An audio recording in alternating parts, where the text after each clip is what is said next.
Hadirin hadirat rahimakumullah. Jadi sebagian amal perbuatan itu sah jika disertai dengan niat.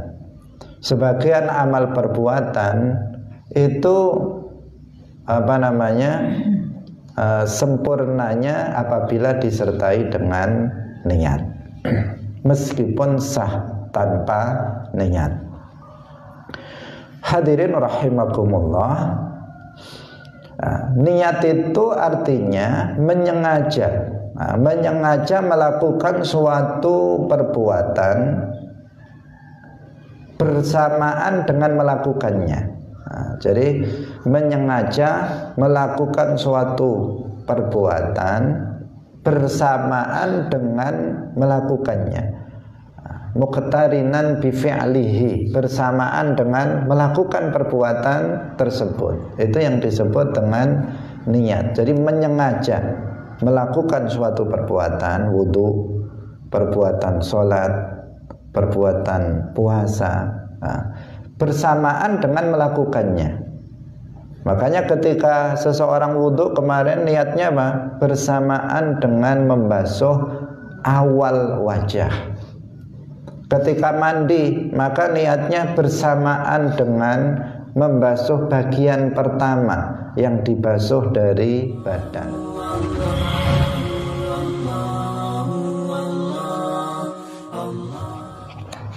Assalamualaikum warahmatullahi wabarakatuh.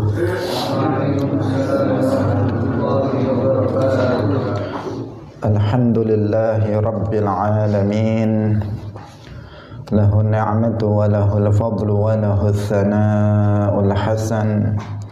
Wassalawatullahil barrir rahim wal malaikatil muqarrabin ala sayyidina wa maulana Muhammadin wa ala alihi wa ashabihi at-tayyibin at-tahirin. Allahumma la sahla illa ma ja'altahu sahla wa anta taj'alul hazna idza syi'ta sahla. Allahumma arzuqna al-ikhlasa fi niyyati wal qawli wal amal. Wa ba'du. Ila Nabi al-Mustafa sallallahu alaihi wasallam wa ikhwanihi minal anbiya'i wal mursalin wa syuhada'i was salihin, khususan ila sultanil awliya Syekh Abdul Qadir al-Jilani wa Syekh Ahmad al-Rifa'i wa Syabaha'idina Naqsyabandi wa Syekhina Abdullah al-Harari wa ila muallifat al-kitab al-Qadhi Abi Syuja' wa ila arwahi muassisi jam'iyyati Nahdlatul Ulama Syekh Muhammad Hashim Ash'ari wa Syekh Bisri Sansuri wa Syekh Abdul Wahab Hasbuh wa ila arwahi jami'i ahli al-qubur minal muslimin wal muslimat wal mu'minin wal mu'minat min masyariqil ardi ila magharibiha, khususan ila arwahi abaina wa ummahatina wa ajdadina wa jaddatina wa masyayikhina wa masyayikhi masyayikhina.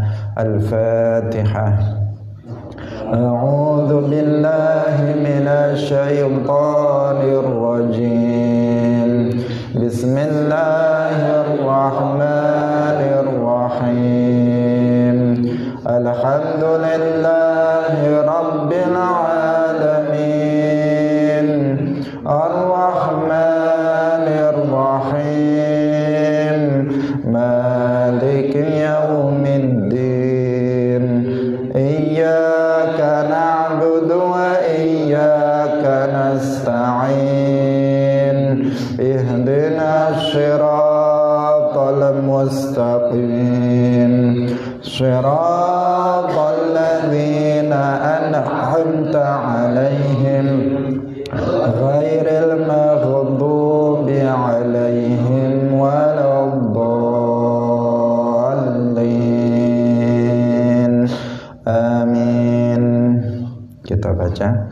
Qala al-muallifu rahimahullahu ta'ala, faslun wa arkanus sholati 18 ruknan an-niyatu wal qiyamu ma'al qudrati wa takbiratul ihrami wa qiraatul fatihati wa bismillahirrahmanirrahim ayatun minha warruku'u wattuma'ninatu fihi warraf'u wal-i'tidalu wattuma'ninatu fihi wassujudu wattuma'ninatu fihi waljulusu baina sajdataini wattuma'ninatu fihi waljulusul akhiru wattashahhudu fihi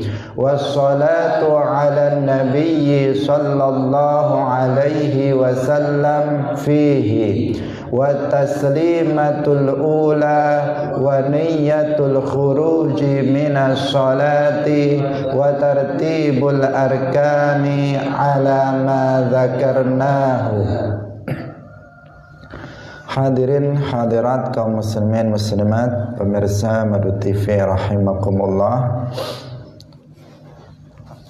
Alhamdulillah, puji syukur kita sampaikan kepada Allah Subhanahu wa taala, pencipta alam semesta ini, yang mengadakan makhluk dari tidak ada menjadi ada.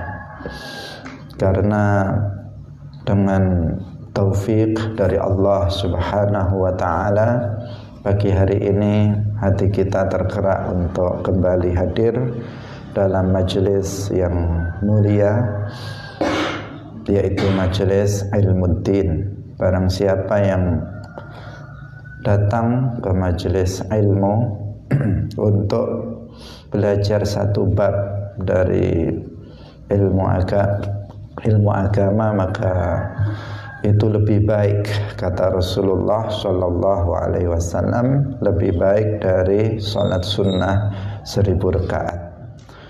Salawat dan salam semoga tetap terlimpahkan kepada Nabi Agung, makhluk yang paling mulia, yaitu Nabi Muhammad Sallallahu Alaihi Wasallam. Semoga dengan kita memperbanyak salawat kepada beliau, kita tergolong sebagai umatnya yang mencintai beliau, sehingga kelak fi yaumil qiyamah kita dikumpulkan bersama beliau. Amin ya rabbal alamin. Mari kita mengikhlaskan niat kita lillahi ta'ala di dalam belajar ilmu agama. Pagi hari ini kita akan memasuki pembahasan tentang rukun-rukun salat. Qala al-muallif rahimahullahu ta'ala faslun wa arkanus salati 18 ruknan an-niyyatu wal qiyamu ma'al qudrati wa takbiratul ihrami. Faslun utawi iki iku fasal suwiji, wa arkanus salati lan utawi pira-pira rukune salat iku 18 ana 18 apane ruknan rukune. Iku an-niyatu siji niat, wal qiyamu lan jumeneng, ma'al qudrati sartane kuwasa, wa takbiratul ihrami lan takbiratul ihram. Pasal menjelaskan tentang rukun-rukun salat. Rukun-rukun salat itu ada 18 rukun, yaitu yang pertama adalah niat, yang kedua adalah berdiri jika mampu, dan yang ketiga adalah takbiratul ihram. Ada 18. Sekarang kita bahas 3 dari 18 rukun salat tersebut. Hadirin hadirat rahimakumullah, telah kita jelaskan sebelumnya bahwa ada istilah syarat salat dan juga ada istilah rukun salat. Kesamaannya, keduanya sama-sama menentukan keabsahan salat. jika keduanya itu tidak dipenuhi ketika seseorang melaksanakan sholat, maka sholatnya tidak sah. Syarat sholat jika tidak dilakukan oleh orang yang sholat, yang akan melaksanakan sholat, maka sholatnya tidak sah. Demikian juga rukun sholat. Seseorang yang tidak melaksanakannya, tidak melaksanakan rukun sholat ini, maka sholatnya juga tidak sah. Lalu apa perbedaan antara keduanya, antara syarat sholat dan rukun sholat? Perbedaannya bahwa rukun sholat itu bagian dari sholat. Rukun sholat itu adalah bagian dari sholat. Sementara syarat sholat itu bukan bagian dari sholat. Syarat sholat harus dipenuhi sebelum seseorang menjalankan sholat, seperti yang kemarin kita jelaskan. Sebelum seseorang sholat, dia harus sudah memastikan dia telah menghadap kiblat, dia telah mengetahui masuknya waktu sholat, badannya sudah suci dari najis, dari hadas, tempatnya suci, pakaiannya suci dari najis. Dia sudah memastikan itu sebelum dia melaksanakan sholat. Sementara rukun sholat itu bagian dari sholat. Dia berada di dalam sholat itu, bukan di luar sholat, tetapi dia berada di dalam sholat itu, yang apabila dia tidak melakukannya, maka sholatnya tidak sah. Karena ada perbuatan dan ucapan selain itu, selain rukun, yang itu bagian dari sholat, tetapi apabila ditinggalkan, maka sholatnya tetap sah. Itu yang disebut dengan sunnah-sunnah sholat. Hadirin hadirat kaum muslimin muslimat, pemirsa Madu TV rahimakumullah. Rukun sholat itu ada 18 yang disebutkan oleh muallif ini. Dalam kitab lain kita mengatakan ada 17. Dikatakan di sana ada 17. Ada juga yang menyebutkan cuma 14. Di sini bukan berarti ada perbedaan mencolok. Kalau dari sisi namanya 14, 17, 18, memang sepertinya ada perbedaan yang mencolok. Tetapi sebenarnya tidak. Antara yang mengatakan 14 dengan 17 itu hanya pada cara menghitungnya saja. Kalau tumakninah itu hanya dihitung 1, maka jadinya 14.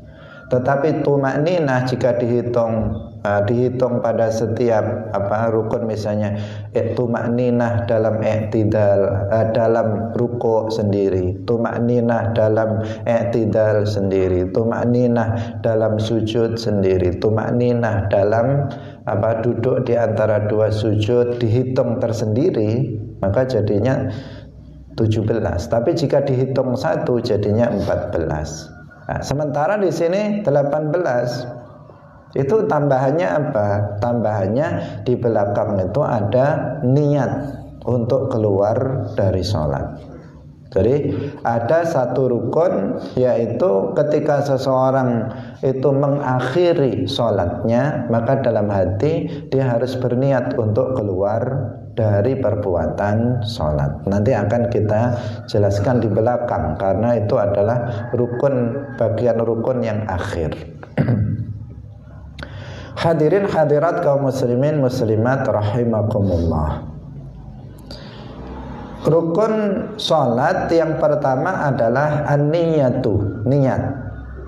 Niat selalu menjadi rukun yang pertama dalam wudhu, dalam puasa, termasuk dalam sholat, dan dalam perbuatan-perbuatan yang lainnya.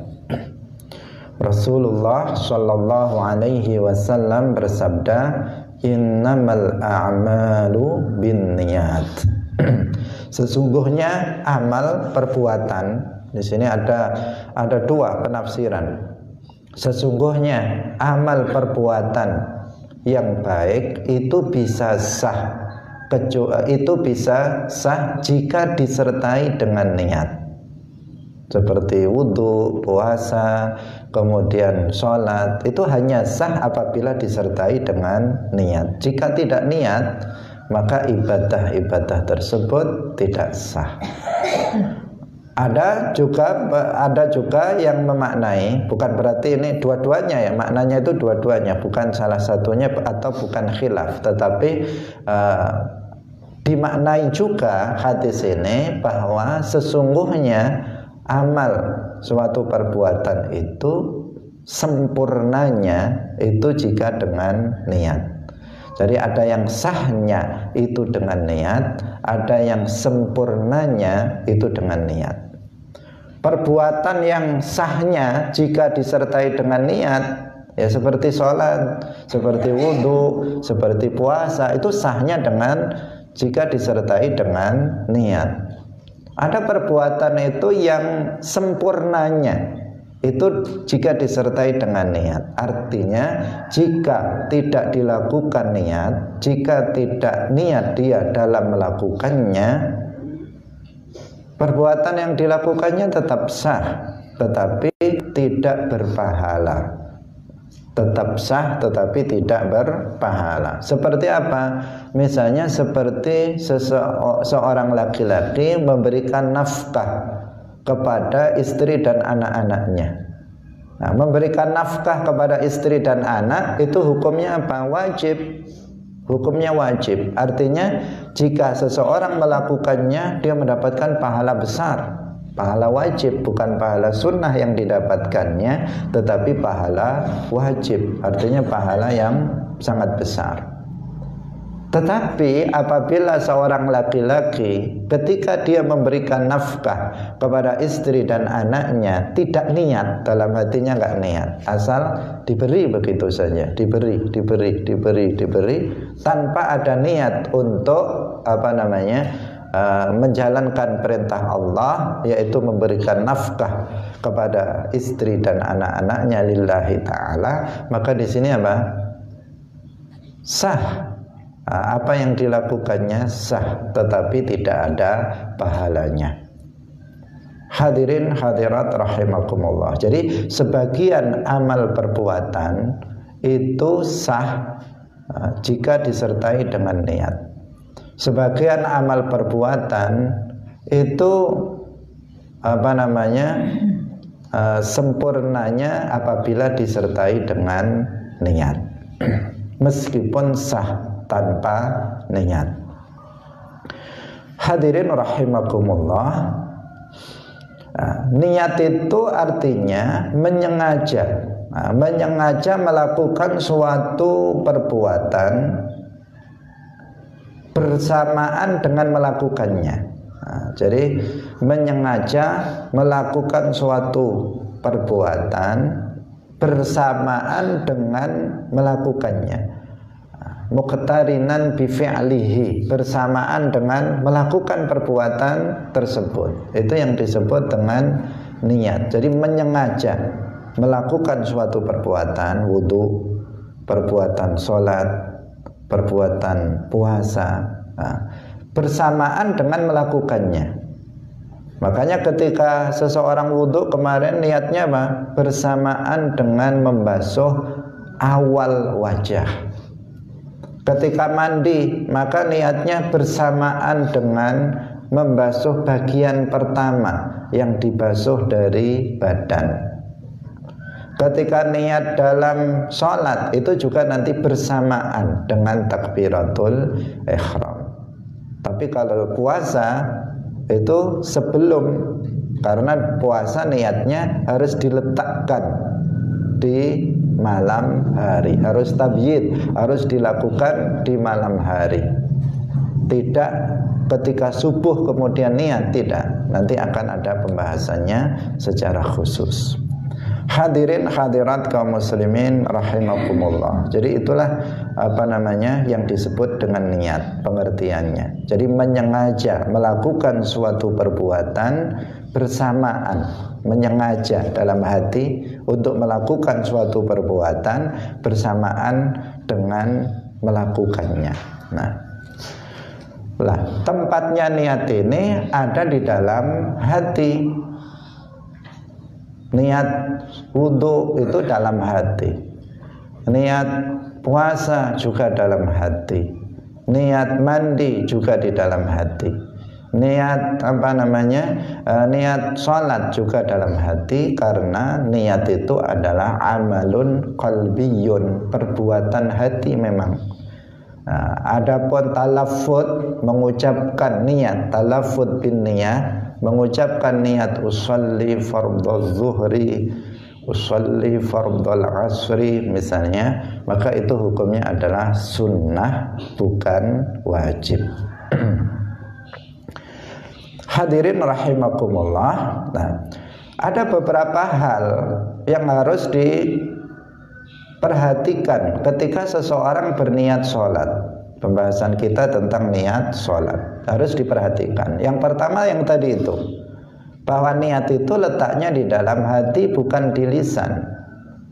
Kalau seseorang itu niatnya hanya mengatakan usolli fardhu zuhri arba'a raka'atin misalnya, kemudian hatinya tidak niat, dia mengucapkannya sebagai amalan amalan rutin yang refleks dia lakukan ketika akan menjalankan sholat, tanpa ada niat di dalam hatinya, maka itu tidak mencukupi, karena niat itu pada hakikatnya berada di dalam hati, tidak pada lisan. Jika hatinya niat, lisannya tidak melafadzkannya, sah. Jika lisannya melafadzkan niat tetapi hatinya tidak niat, maka tidak sah. Jika lisannya itu melafadzkan niat, hatinya juga niat, maka itu yang sempurna, karena sah hakikatnya niat sudah dilakukan, kemudian dia melakukan amalan sunnah, yaitu berupa melafalkan niat. Ini yang pertama yang harus diperhatikan.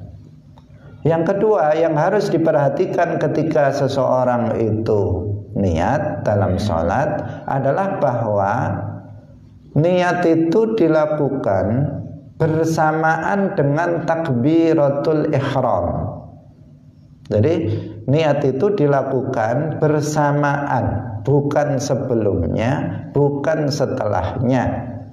Meskipun hanya sebentar sebelumnya enggak, meskipun sesaat sebelumnya enggak, tetapi niat itu bersamaan dengan takbiratul ihram. Ketika kita membaca takbir Allahu Akbar, disitulah letak niat. Lisan mengucapkan Allahu Akbar, kemudian hatinya itu mengatakan saya niat sholat fardu zuhur dalam hatinya.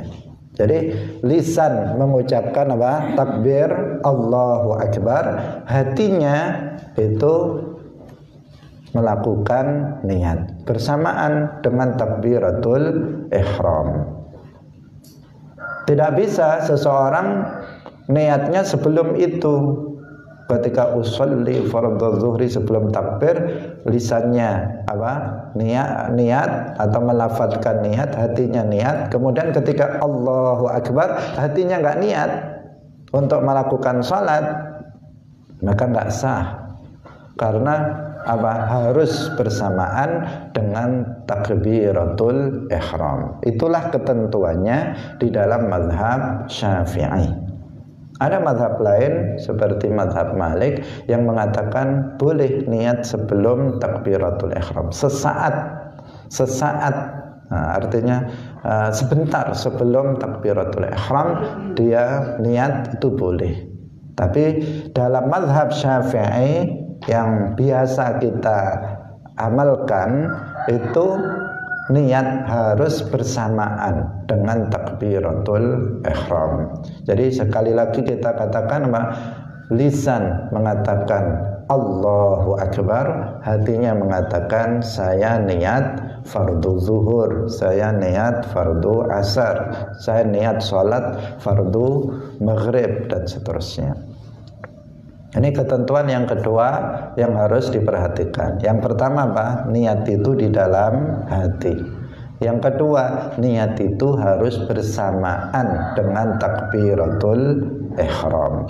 Nah, kemudian yang ketiga yang harus diperhatikan dalam niat, apabila sholat yang dikerjakan itu adalah sholat fardu, maka wajib niat sholat fardu, menyengaja melakukan sholat dan menentukan sholatnya itu.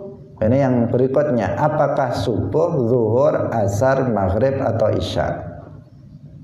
Jadi apabila sholatnya itu adalah fardu, maka harus niat fardu. Ada kata-kata fardunya. Nah, tidak harus dilafalkan, tapi tadi sudah kita katakan itu niat di dalam hati. Jadi kalau fardu seperti sholat 5 waktu itu harus ada fardunya.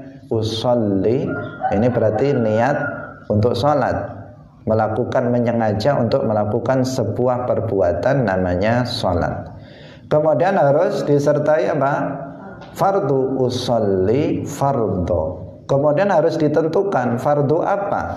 Apakah fardu zuhur, ataukah fardu asar, ataukah fardu maghrib? Nah, maka dikatakan usolli fardo zuhri. Itu minimal. Jadi minimal paling sedikit ketika kita berniat di dalam sholat, 3 ini, usolli berarti menyengaja melakukan sebuah perbuatan sholat. Yang kedua fardu, bahwa untuk menentukan bahwa sholat yang dilakukannya adalah sholat fardu. Kemudian yang ketiga yaitu menentukan sholatnya apa, fardu apa, zuhur, asar, maghrib. Jadi minimal ketika kita takbir Allahu Akbar, maka dalam hati kita mengatakan saya niat sholat fardu zuhur, saya niat sholat fardu asar, saya niat sholat fardu maghrib. Dalam hati minimal 3 itu, usolli fardal zuhri, usolli fardal asri, dan seterusnya. Nah, ini penting juga untuk disampaikan. Nah, karena sebagian niatnya di Indonesia ini kan panjang-panjang, panjang-panjang. Biasanya usolli fardhu zuhri 4 raka'atin mustaqbilal qiblati, misalnya adaan ma'muman lillahi ta'ala. Kalau dilafalkan seperti itu, sehingga ada sebagian orang yang ketika takbiratul ihram dia harus niat, dia merasa kesulitan sehingga takbirnya menjadi panjang karena niat yang diucapkan dalam hatinya itu panjang, sehingga dia Allahu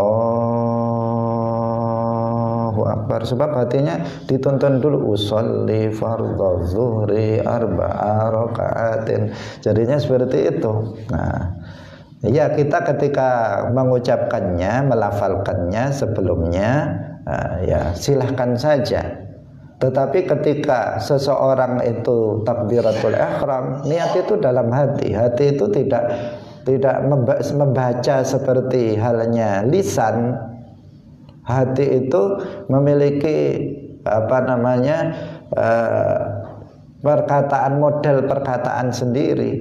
Seseorang bisa sekejap hanya mengatakan usolli fardhu zuhri, itu dalam bukan hanya hitungan menit atau detik, beberapa detik, enggak. Begitu itu sudah jadi Allahu Akbar, sudah jadi itu. Tidak harus seseorang itu kemudian dia dilafalkan seperti halnya dia mengucapkannya dengan lisan. Karena intinya adalah menyengaja melakukan perbuatan sholat, fardu, kemudian fardunya zuhur, asar, maghrib, dan seterusnya.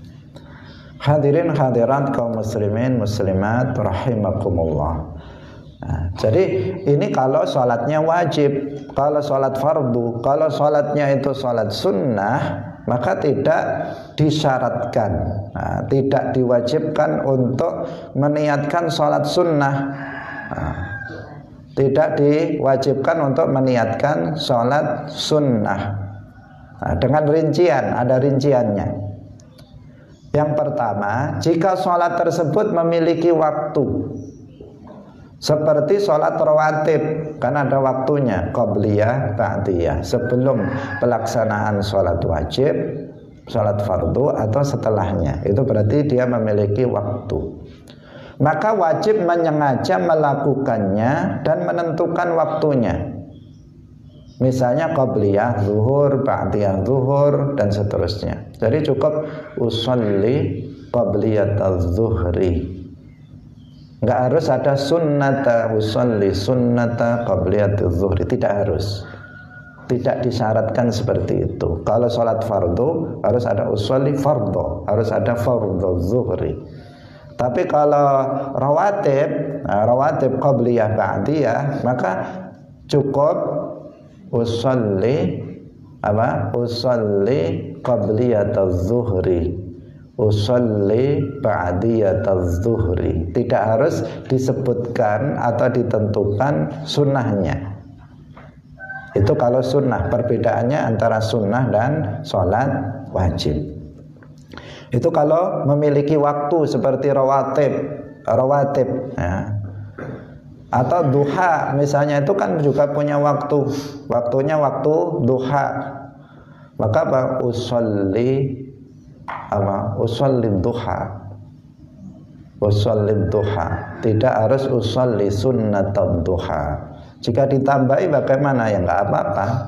Ini kita mengatakan tidak mesti disebutkan sunnahnya. Tapi kalau fardu itu harus diwajibkan untuk menentukan bahwa yang dilakukannya itu adalah sholat fardu. Nah, kemudian rincian yang kedua itu jika sholat punya waktu seperti rawatib, duha tadi. Jika sholat tersebut memiliki sebab, ada sholat itu yang berkaitan dengan waktu, yaitu tadi qabliyah, ba'diyah. Waktunya kapan? Sebelum dan setelah sholat fardu. Sholat duha, waktunya kapan? Yaitu pada waktu duha. Ada sholat-sholat itu tidak berkaitan dengan waktu, tetapi berkaitan dengan sebab. Maka di sini dia wajib untuk menyengaja, dalam niat itu menyengaja melakukan sholat dan menentukan sebabnya. Sebabnya apa? Minta hujan, istisqa, minta hujan. Maka dia mengatakan apa? Usolli al-istisqa. Dia mengatakan seperti itu. Tidak harus usolli sunnatal istisqa. Jika ada sunnata juga nggak masalah. Ini kita berbicara yang wajib. Kalau ada kata sunnata maka itu boleh, tetapi tidak diharuskan. Usallil khusufa misalnya, nggak ada sunnatanya, itu diperbolehkan karena itu sholat yang berkaitan dengan sebab gerhana matahari, sebab gerhana bulan, sebab untuk minta hujan. Itu namanya sholat sunnah yang memiliki sebab. Yang pertama tadi apa? Memiliki waktu. Maka selain menyengaja melakukan perbuatan sholat, harus disebutkan waktu. Kalau sekarang sholat sunnah yang memiliki memiliki sebab, maka dia menyengaja melakukan perbuatan sholat, berarti usolli. Kemudian yang kedua adalah menentukan sebabnya. Kemudian yang ketiga, ini rincian, dua rincian saja tentang tentang niat bagi untuk sholat sunnah. Dia tidak wajib menentukan kata sunnahnya, tetapi yang ditentukan dua. Kalau sholat wajib tadi berapa? 3. Menyengaja melakukan perbuatan sholat diwujudkan kalau dilafalkan dengan kata usolli, saya niat menjalankan sholat. Kemudian fardunya, fardho. Kemudian waktunya, usolli fardhu zuhri. Kalau dalam sholat wajib. Kalau mustaqbilal qiblati itu kan memang itu syarat, kalau sebelum sholat dia memang harus menghadap kiblat. Nah, kalau nggak ada ya nggak apa-apa. Kalau sunnah cuma dua. Kalau sunnah cuma dua yang wajib dalam niat. Usolli, saya niat. Kemudian adalah kalau itu waktu disebutkan waktu, kalau itu sebab disebutkan sebab. Kalau waktu misalnya qabliyah, maka usolli qabliyataz zuhri, usolli ba'diyataz zuhri, usolli ba'diyata al-maghribi misalnya. Kalau itu memiliki sebab, maka usolli istisqa, usolli al-khusuf, usolli al-khusuf. Itu jika memiliki sebab. Hadirin hadirat kaum muslimin muslimat, pemirsa Madu TV rahimakumullah. Jadi ini beberapa hal ketentuan dalam niat yang harus kita perhatikan. Yang paling pokok yang harus kita perhatikan bahwa niat itu bersamaan dengan takbiratul ihram. Kemudian yang berikutnya, yang kedua adalah al-qiyamu ma'al qudrati wal qiyamu ma'al qudrati, berdiri jika mampu. Jika mampu berdiri maka berdiri. Apabila seseorang tidak mampu untuk berdiri, maka baru dia boleh untuk sholat dengan duduk, dengan segala macam duduk. Apakah mau duduk iftirash, mau duduk tawarruk, mau duduk mau duduk kayak saya begini, duduk bersila misalnya, atau duduk dengan duduk yang lain-lain boleh, asalkan itu duduk. Misalnya duduknya begini, pokoknya masih disebut duduk, maka itu boleh dalam sholat apabila tidak mampu berdiri.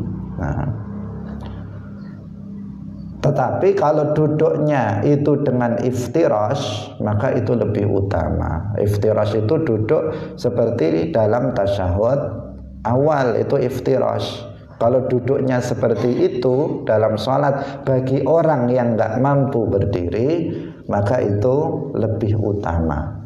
Tapi seandainya dia duduknya tawarruk seperti orang tasyahud akhir, tidak masalah. Kalau dia duduknya bersila seperti saya juga nggak masalah. Jika duduknya selonjor juga nggak masalah. Nah, itu pokoknya disebut sebagai duduk. Itu bagi siapa? Bagi orang yang tidak mampu untuk berdiri. Sekali lagi bagi orang yang tidak mampu untuk berdiri. Jika mampu, ya nggak boleh untuk sholat sambil duduk. Karena banyak sebagian orang, dan ini mestinya kita peringatkan, dia nggak bisanya itu cuman ruku, nggak bisa ruku, tapi berdiri bisa, berjalan pun bisa, datang ke masjid pun bisa, naik sepeda juga, naik sepeda motor juga bisa. Tetapi dia nggak bisa rukuk karena di pinggangnya ada sesuatu yang mengganjal, sesuatu yang kaku yang nggak bisa ditekuk misalnya.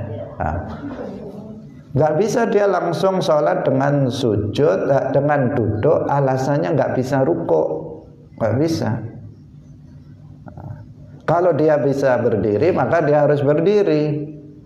Nanti baru ketika dia rukuk nggak bisa, maka dia bisa sujud, kemudian dia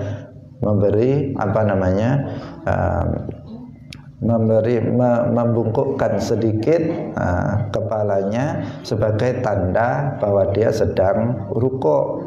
Kalau bisa sujud, ya sujudnya dilakukan secara sempurna. Jadi seseorang harus belajar. Kalau seseorang itu sakit, sehingga tidak bisa melaksanakan sholat secara sempurna, itu dia harus belajar. Dia bisa berdiri, nggak bisa rukuk, bagaimana caranya? Dia nggak bisa berdiri, tapi bisa rukuk, bisa sujud. Kalau nggak bisa berdiri, biasanya nggak bisa rukuk. Berdiri aja nggak bisa. Nah, dia nggak bisa sujud, tapi dia bisa berdiri. Bagaimana caranya? Atau dia bisa berdiri, tapi nggak bisa rukuk, tapi nggak bisa sujud. Bagaimana caranya? Dan seterusnya. Itu ada aturan-aturannya sendiri. Bukan semaunya, bukan semaunya.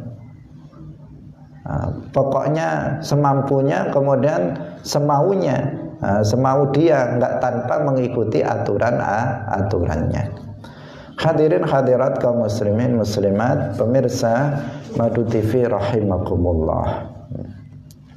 Jadi bagi orang yang tidak bisa sholat berdiri, maka dia harus belajar kepada ahli ilmu tentang tata cara sholat dengan duduk. Bagaimana caranya? Dia harus belajar. Karena tata caranya itu berbeda antara satu orang dengan orang lain, itu berbeda tergantung pada kondisi orang tersebut. Tadi itu yang seperti yang kita katakan, kondisinya begini, ini kondisinya begini, beda. Ini bisa rukuk, nggak bisa sujud. Ini bisa sujud, ini nggak bisa rukuk. Ini bisa berdiri, ini nggak bisa berdiri, dan seterusnya. Itu semuanya apa? Tata caranya berbeda-beda. Maka jika seseorang mengalami kondisi yang seperti itu, maka dia harus bertanya kepada ahlul ilmi bagaimana cara sholat dia. Nggak boleh dia ngawur. Karena kalau amalan tanpa didasari oleh ilmu, maka amal itu apa? Ditolak, tidak sah, tidak diterima juga oleh Allah Subhanahu wa ta'ala. Dalam Zubat disebutkan apa? Wa kullu man bi ghairi ilmin ya'malu a'maluhu mardudatun la tuqbalu. Setiap orang yang beramal tanpa ilmu, wa kullu man bi ghairi ilmin ya'malu, setiap orang yang tanpa ilmu dia beramalnya, a'maluhu, maka amalnya itu mardudatun, ditolak, la tuqbalu, tidak diterima, ditolak, tidak sah, tidak diterima oleh Allah Subhanahu wa ta'ala jika tanpa ilmu. Karena penting kita belajar, hadir dalam majelis ilmu ini penting agar ibadah yang kita lakukan itu sah dan diterima oleh Allah Subhanahu wa ta'ala. Kasihan jika sebagian banyak orang itu apa? Beribadah dengan cara ngawur. Ngawur itu apa? Ya tanpa ilmu. Pokoknya melakukan, pokoknya sholat, pokoknya wudhu, pokoknya mandi. Bukan mandi yang pokok atau sholat yang pokok, tapi pokoknya. Pokoknya melakukan. Ini yang bahaya. Bahaya. Bahkan Al-Khalifah Ar-Rashid Umar bin Abdul Aziz mengatakan bahwa man kana amaluhu bila ilmin ma yufsiduhu akthar mimma yuslihuhu. Barang siapa yang amalnya itu tanpa didasari oleh ilmu, maka apa yang dia rusak itu lebih banyak daripada apa yang dia perbaiki. Ada orang sholat tanpa ilmu, maka dosa yang dilakukannya lebih banyak daripada pahala yang didapatkannya. Dia ada seseorang membaca Al-Quran tanpa ilmu, maka dosa yang dia kumpulkan lebih banyak daripada pahala yang dia dapatkan.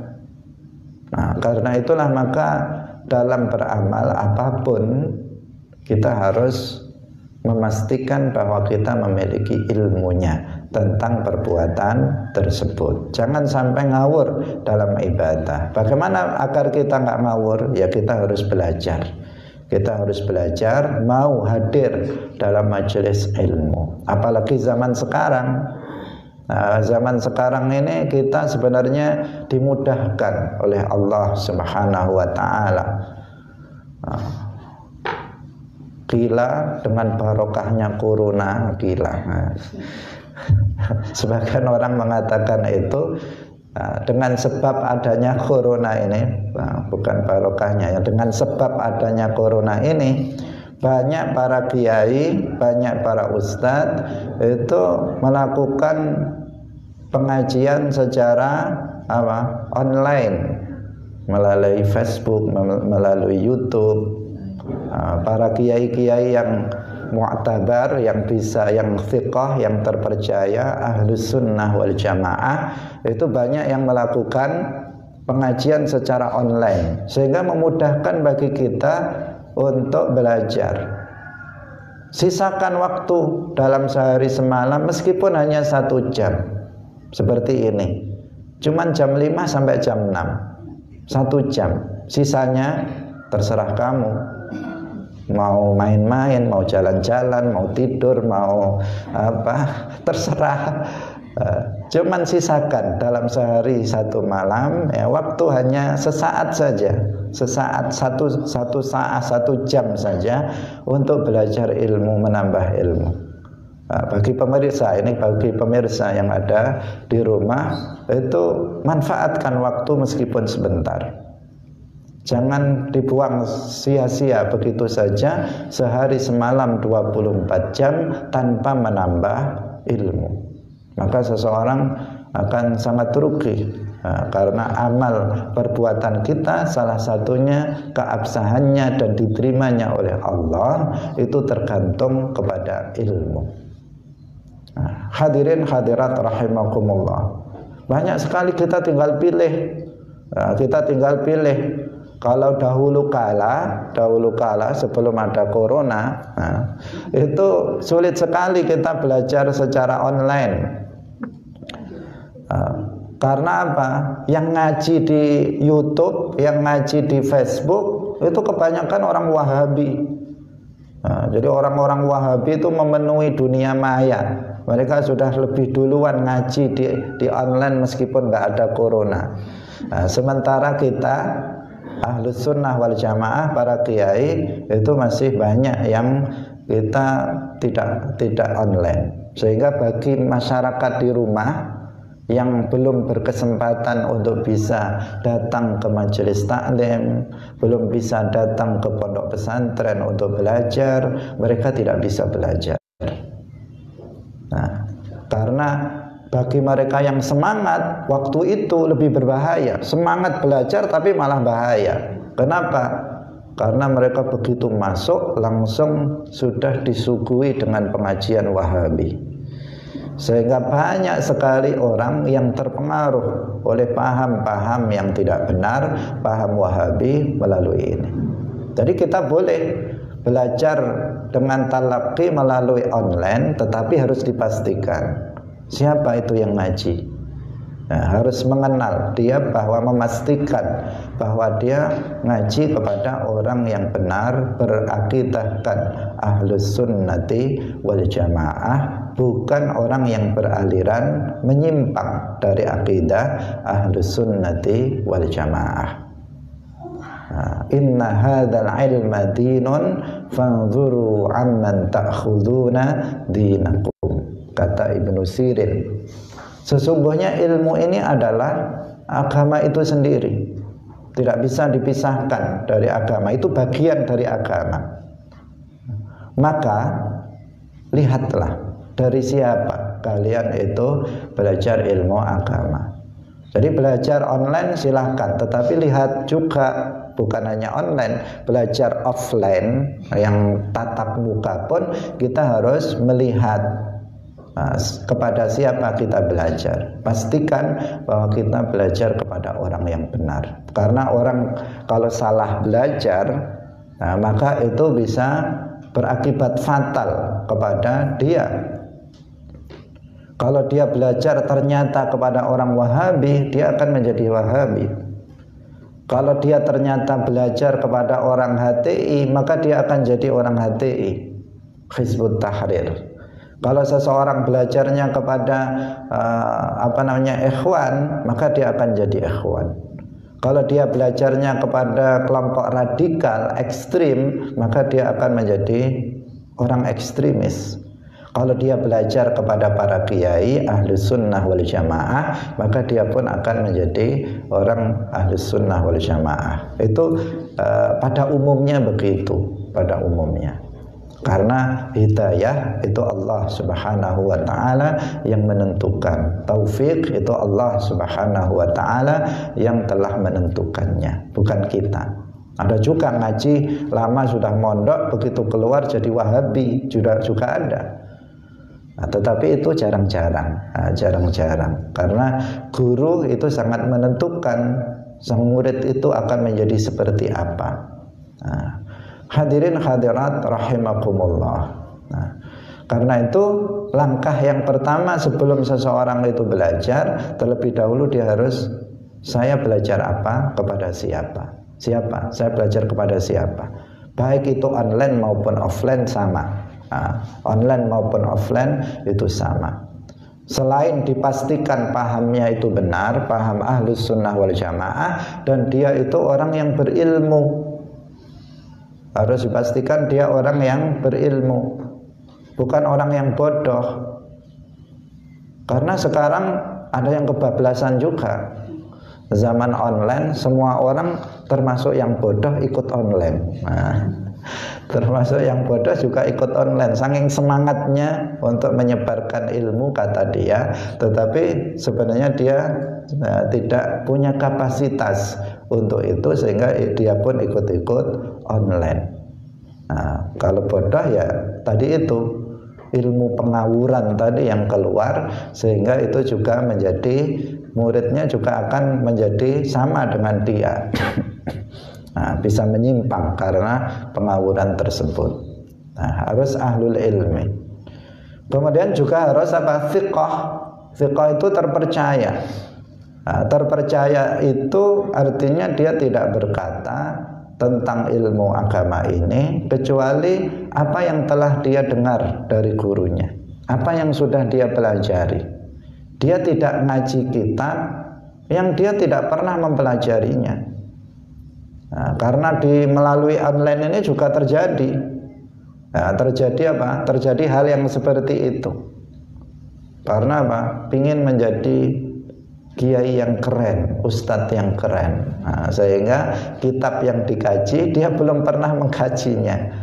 Dia nggak pernah talaqi musyafahah kepada seorang guru biar kitabnya itu keren, besar, Syarah Al-Hikam, Ihya Ulumiddin misalnya. Tapi dia sendiri ternyata nggak pernah mondok, dan dia juga nggak pernah ngaji kitab itu. Kemudian dia ngaji biar orang tertarik. Karena kalau kitabnya itu besar, berarti dia kiai besar. Kalau kitabnya itu kecil, berarti dia kiai kecil, kiai desa, kiai kampung. Apalagi matan Abi Suja misalnya, matan lagi bukan Fathul Qorib syarahnya. Nah, ini berarti kok kecil sekali. Nah, sebagian apa? Sebagian karena mengikuti nafsu, hawa nafsu, sehingga apa? Dia belum mengaji kitab yang besar, tetapi dia sudah ngaji melalui online. Nah, hadirin hadirat rahimakumullah, maka harus diperhatikan bahwa kita belajar kepada orang yang tepat. Dia adalah orang yang thiqah, terpercaya. Nah, terpercaya dalam ilmunya, tidak mudah berfatwa tanpa ilmu. Nah, karena salah satu musibah kita pada masa sekarang ini adalah banyaknya orang yang berfatwa tanpa ilmu, yang dia menjawab apa saja pertanyaan yang diarahkan kepada dirinya tanpa ilmu dia menjawabnya. Artinya sebelumnya dia tidak pernah mendengar permasalahan itu dari gurunya, sehingga muncul ucapan dari dia, menurut pendapat saya, menurut hemat saya, menurut logika saya, menurut saya. Itu muncul dari ucapan itu, dari ucapan dia. Padahal dalam agama nggak ada menurut saya itu, kecuali kalau dia mujtahid. Kalau dia Imam Syafi'i, maka dia boleh mengatakan menurut pendapat saya. Kalau dia adalah Al-Imam Abu Hanifah, maka boleh dia mengatakan menurut pendapat saya. Kalau dia itu adalah siapa? Al-Imam Ahmad, Al-Imam Malik bin Anas, Al-Imam Al-Auza'i, dia boleh mengatakan menurut pendapat saya. Tapi kalau orang seperti kita, nggak boleh sama sekali kita mengatakan tentang agama menurut pendapat saya. Karena itu kita tidak pernah menyebut menurut pendapat saya, tetapi menurut apa yang menurut para ulama yang sudah kita dengar, yang sudah kita baca dari kitab-kitab yang sudah dipelajari sebelumnya. Hadirin hadirat rahimakumullah. Jadi demikian pengajian kita pada pagi hari ini, semoga bermanfaat. Ada beberapa tambahan faedah yang kita sampaikan pada pagi hari ini, semoga menjadi motivasi bagi kita semuanya untuk terus meningkatkan belajar ilmu agamanya, sehingga kita ibadah-ibadah yang kita lakukan itu bisa sah dan diterima oleh Allah Subhanahu wa ta'ala, sehingga kita kelak di akhirat mendapatkan keselamatan dan kebahagiaan yang abadi. Barakallahu fikum, wallahu muwaffiq ila aqwamit thoriq. Wassalamualaikum warahmatullahi wabarakatuh.